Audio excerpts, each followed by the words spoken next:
Greg almost got sidetracked with being on the phone. It is Geek Speak. I know Greg hates that I say that, but we are live. Hey, Joe. Hey, Sherry. Hey, Greg, Kat, Ashley, and Sash. So glad you're here. I'm Pip, and every week we get on here, talk about something awesome. Today we're talking about getting paid and how to come up with your pricing. And this is Greg. Geek Speak. Geek Speak. How fast can you say Geek Speak? Geek. Geek Speak. Oh, how did I do that? Oh my God. Greg, don't introduce yourself yet. Oh, got it. This time, go. My name is Greg, and I run Original 72 Creative. We're a full-service website graphic design and digital marketing agency in Vancouver, Lower Mainland. Right? And together, Right.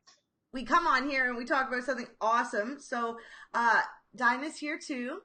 And hey guys, so we're going to talk about pricing today and how we figure out our pricing. We're going to go through coming up with your rates, how Greg and I came up with ours, strategy, and break down the math of it all.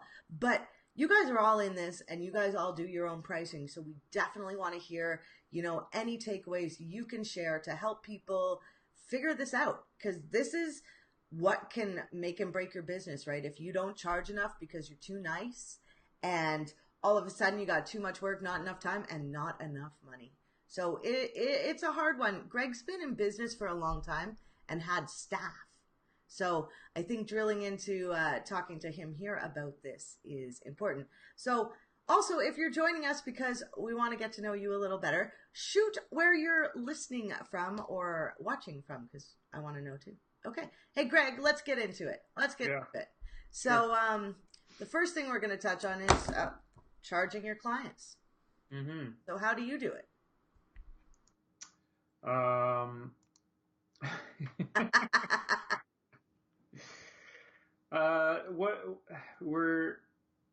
What do you mean? We need to go through a process here of figuring out. Well, I think that's the most important point. I charge them an hourly rate. I set an hourly rate for all my services, but obviously we're going to talk about more than just setting an hourly rate. We're going to talk, how do you set a price for a physical product? There's a couple of different ways to do that. So I figured first we'd sort of go through that type of stuff and basically go over what people do, how the different ways they would set a price for certain things, and then go through the calculations later. Yeah, I do have a super big calculation thing to figure out like an ideal hourly rate, but it is based on time. So right, I think that's important. And there's so many things to consider in all of this, like cost of services. I don't know about you, but we use a lot of SaaS products too, right? And we have contractors, but yeah, so there's a lot to consider. There's time, there's the service, there's the learning, there's the in-house versus outsourced. What do you guys think? Are there any other ones I'm missing? Well, there's two main things that I consider when I would set a price is value or cost plus. So cost plus is going to be like if you have a physical product, what does it cost you to have that product or bring that product in, and what are you going to add on to that product and sell it to the people who you're selling? And that would be for people who have stores and are actually selling physical products. A lot of people in our group are not selling physical products, so they're going to be looking more at the value. Yeah, their service. They're service based. They're going to be putting a value or calculating time to come up with their pricing. So those are the two main things that I consider when trying to come up with pricing or help a client come up with pricing. Right. Now let me just interject. People are saying where they're from. Dinah's from Minnesota. Ashley's from Vancouver. Gwen is listening in Mission. Cody's joined. Mona's joined. Yeah. Hey guys. Okay, Greg, those were good points. I'm sorry I had to interject there. I think it's really important to consider all these things when you're doing pricing? Like, so let's tell a quick story. When I came up with my pricing, I just left the company I worked with, and I had clients from the company I worked with that came and worked with me. And I charged a low rate initially because I didn't feel confident and I didn't know what I was doing. As 3 years have gone by, my rate has increased substantially at different segments depending on the situation. So some of my clients are on that first pricing still, and they might have been raised a little bit. But Greg, when you started out, like, or when you had your company, like, what what was your train?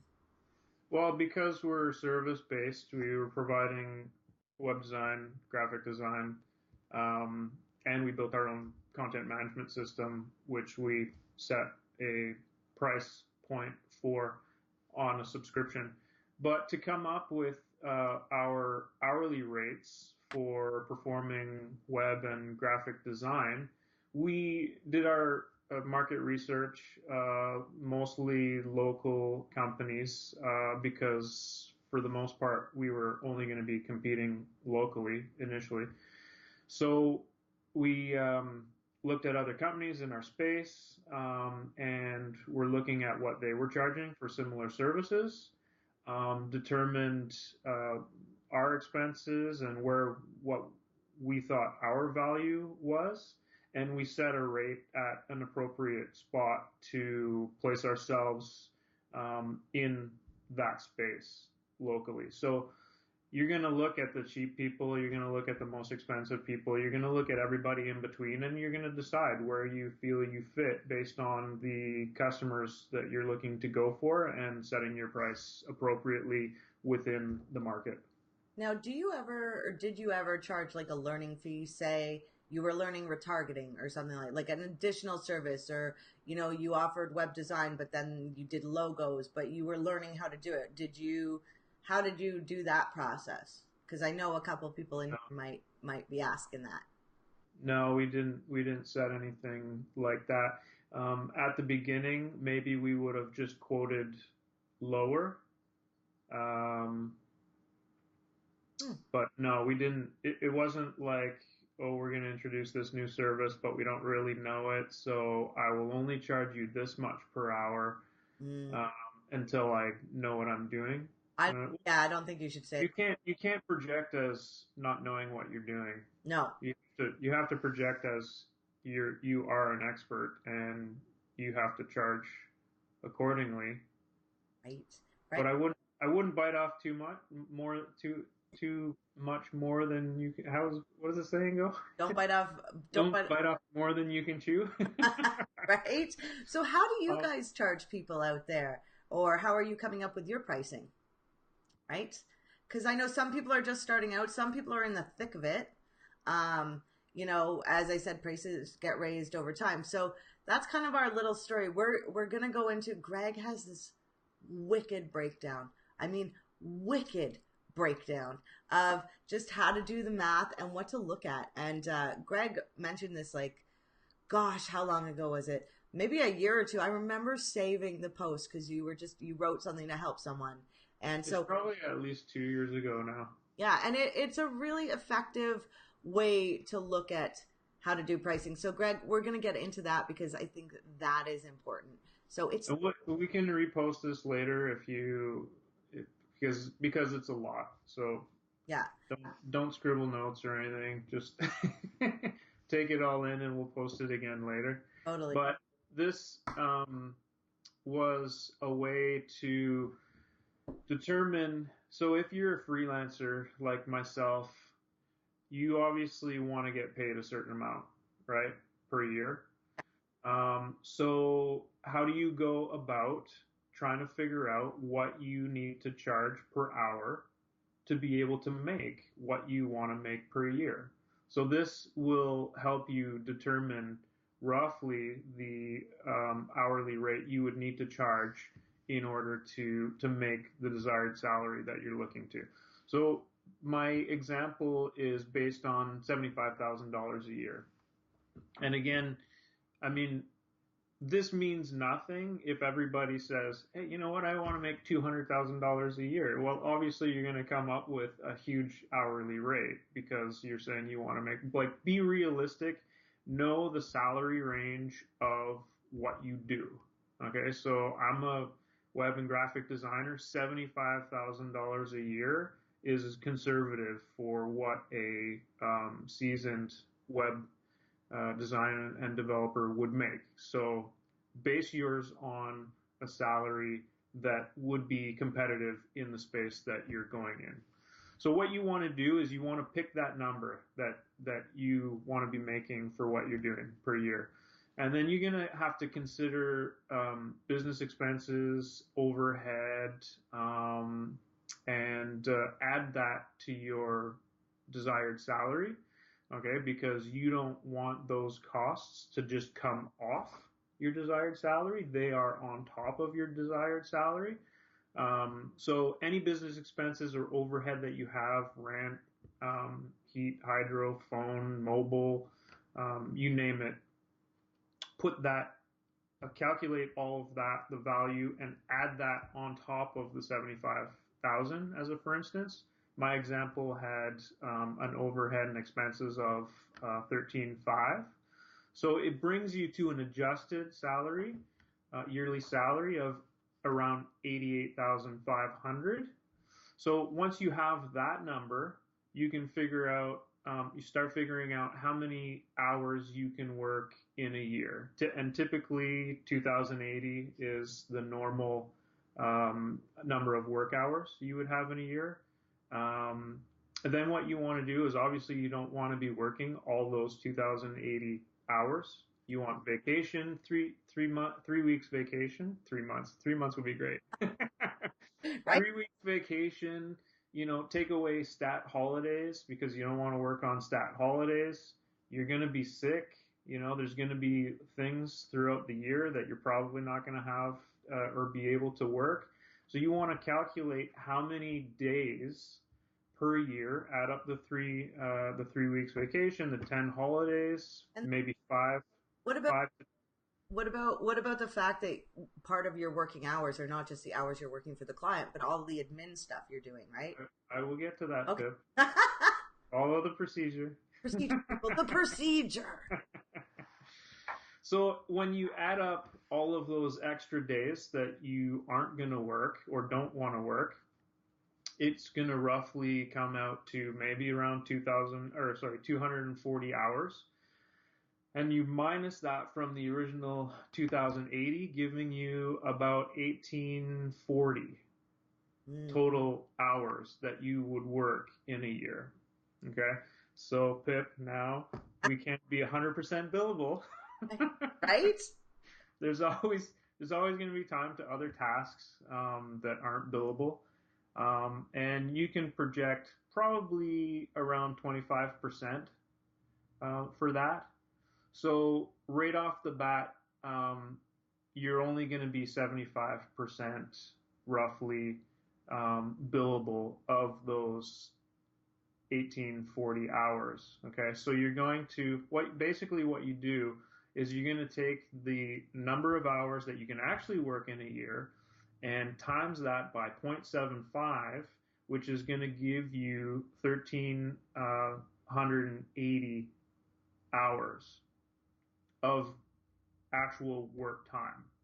Okay, so then you can basically take your adjusted annual salary, which was the 88.5, which was your desired salary plus the adjusted with all of your expenses in it, and divide that by the actual number of hours you believe you can work in a year to give you the hourly rate that you should set. And you can round it up to the closest dollar. Right. Yeah. Now Cody's saying he's charging about $50 an hour because he's, just starting out and self-taught. So Cody, this might be a really good method for you to break down how you really want to get paid because you do have the skill. Even if you're just starting out, you're going to the mat. And Kat is saying when she was doing freelance work, she included things like insurance and benefits, adjusted things, right? What you have to pay out of pocket.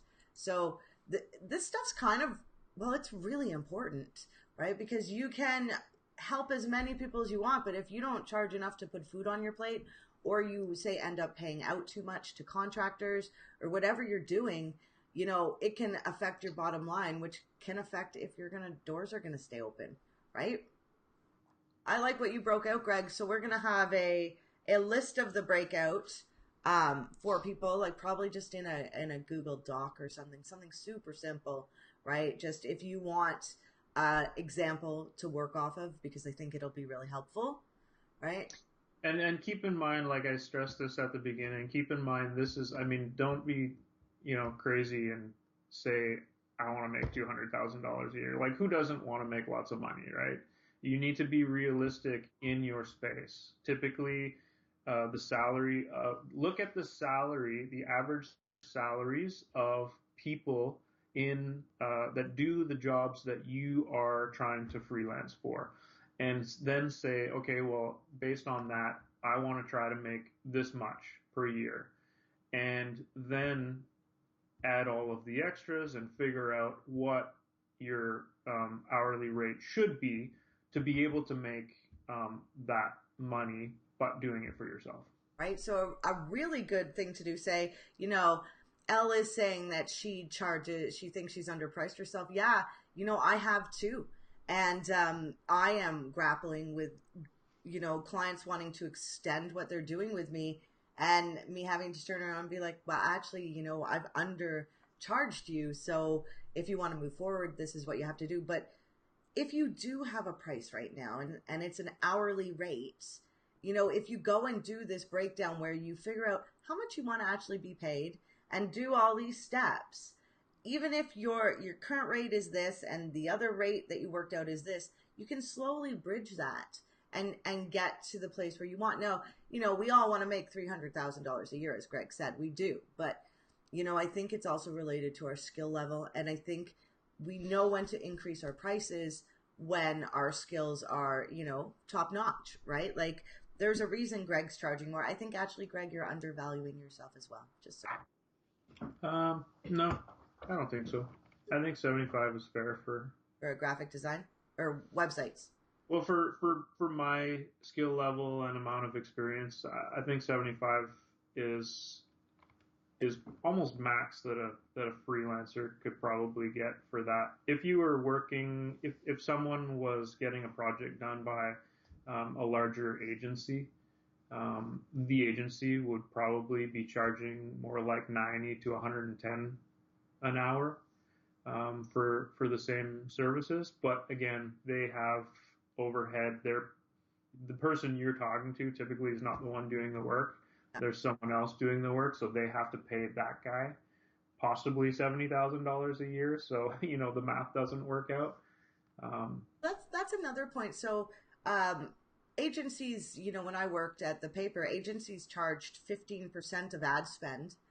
One thing that I have not done is I charge a flat rate for my services, for pay-per-click ads. Some people charge a flat rate plus a percentage of ad spend. I think I'm actually going to change. What I do is flat rate plus conversion, right? So it's really based on the sales that the company gets, because we want to be conversion based over here. So but yeah, so what do you guys do? Is there anything else? How do you charge? Do you just pick a number out of thin air? Like, did you? I did that in the beginning. I did. It was a challenge. There's also value-based pricing, and this is something I had when I talked to Haley on the phone a couple of days ago, and she I know about value-based pricing, but she had mentioned it also, and I think I might start taking some of the services that I provide and do value-based pricing instead of basing everything off of time and charging hourly. So the value-based pricing, you basically put a value on the service that you provide. Like, what is that value to your customer? And forget about the time, because an issue that you get with selling time, all time based, is you only have a certain amount of time. Okay, you only have that calculated amount of time in a year to bill, so that's all you will make. Even if you're 100% capacity, that's all you're going to make. You're not going to make more. So by creating a value-based um, service cost, there's the possibility that you can sell something that's worth more and it provides the value to the customer, but isn't based on time and takes you less time than it would if you were just trying to charge hourly. So, as a for instance, for me, doing branding or logo design, come up with a value based price of okay, what does the company value their branding at, and say, it's worth X number of dollars to them, instead of putting a talking to the client and saying, okay, what do we need to do? Okay, that'll be about, X number of hours. So this project's going to be that. Just set a value for doing branding and have a couple of packages or something like that. And that way you charge them that, they see the value, so they're getting the value that they want, and you eliminate the time factor. And if it takes you much less time, then great. Typically, you would keep track of your time and make sure that you're not going over. But there is at least the possibility that you eliminate that time-based factor and make a little bit more for not doing as much time-wise. Yeah, I like that. I like that. There's some really interesting things. Like one of the things we've found is that we do a lot of strategy for clients, and we don't really build. We haven't built that into our how we charge, which is huge value, um, Mm-hmm. because we know about the different platforms, because we're experienced, and it's our expertise paired with the company that makes things work. So Sherry's saying she always includes a contingency plan based on hours in case the scope changes, right? Yeah, there's also scope creep. That's a big one that we come up against. I know, I bet you guys have come up against this too, and how to deal with that. That's a I've had feature creep, almost always. feature creep, you call it? Feature creep, Oh, I call yeah. it scope creep. Well, there's a scope and there's features. So the scope is typically more broad and general. The as features are specific features that are required in the whole general scope of the project, right? So that's why I call it feature creep. Interesting. So when I put out proposals for web design, we're trying to define everything we can, all features we can that the website needs, and document that, and then quote based on all of the features that the customer requested. Mhm. If at some point you're in the project and the customer says, oh, hey, what about this? Can we do this?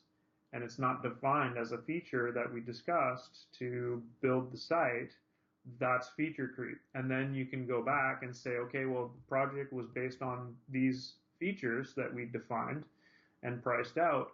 That's going to be, X number of dollars more if we want to add that feature into the website. So you can get around it that way. Oh, But my God. basically documenting the tasks and features and things that you're going to be doing for a customer as well as possible, so that when something new comes up that wasn't a consideration in your original proposal, then you can go back and say, okay, well, that is additional work that we haven't proposed, so it's going to cost a little bit more to implement that, and they can decide, let's do it now or let's not do it. I think that's very smart. I mean, we have a client, and okay, we are not email service providers. We are not, but we've gone in there and literally there we got the client passed to us, so we kind of got handed a hot mess, and it was very interesting. But we've gone out of our way to just help them out, and we don't really say that, hey, this isn't in the scope, and we have to start doing that because we're not only devaluing ourselves by like we need to address that, right? Versus just run and try to make the clients happy, right? So there's definitely a balance in scope of work, what you're doing, how much you're charging. It's a pretty interesting topic, actually. I was really excited about this topic. We got 6 minutes left. Kat is saying that on the client side, it's really important for both sides to clearly define features. Yes, and agree. It is true. There are different things, and as we build our businesses, these are things we need to consider and spend time on. And it's probably not the favorite thing we're doing. Greg and I were talking about owning your own business the other day, and how a lot of the time you're not always doing what you set out to do, right? So considering all these things is important and maybe not a favorite thing. Ooh, Greg, you're being asked a question. Yeah, I saw that. I do have a proposal document that outlines what we're doing for a web design project. Nice. And that gets signed and specifically says that the work outlined in the proposal is based on time.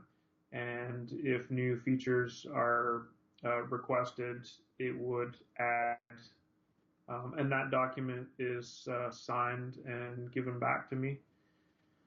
Interesting. I think that's really important. We're going to put that in our contracts too.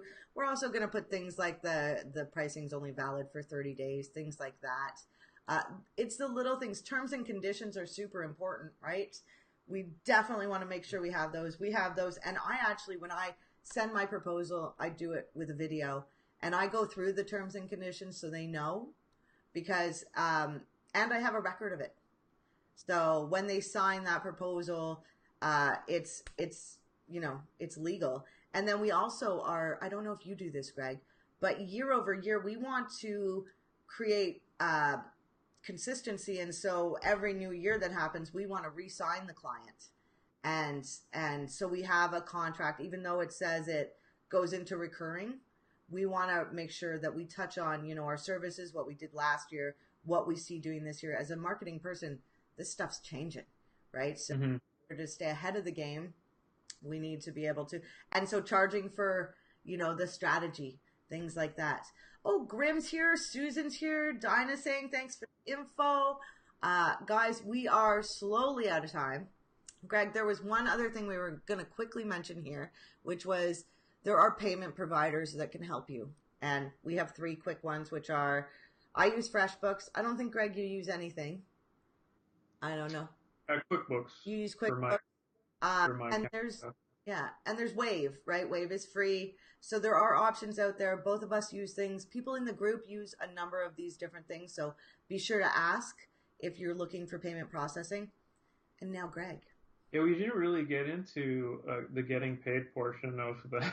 Right? we might have to do a separate talk on best ways to get paid and what to do in certain situations if you're not getting paid. I got good stories about that one. Ooh, okay. If you guys want to hear about that, we'll probably split this into 2, and we'll how to charge clients. We'll do one of those. Now, Greg, do you know what next week is? No. Oh my God, it's so good.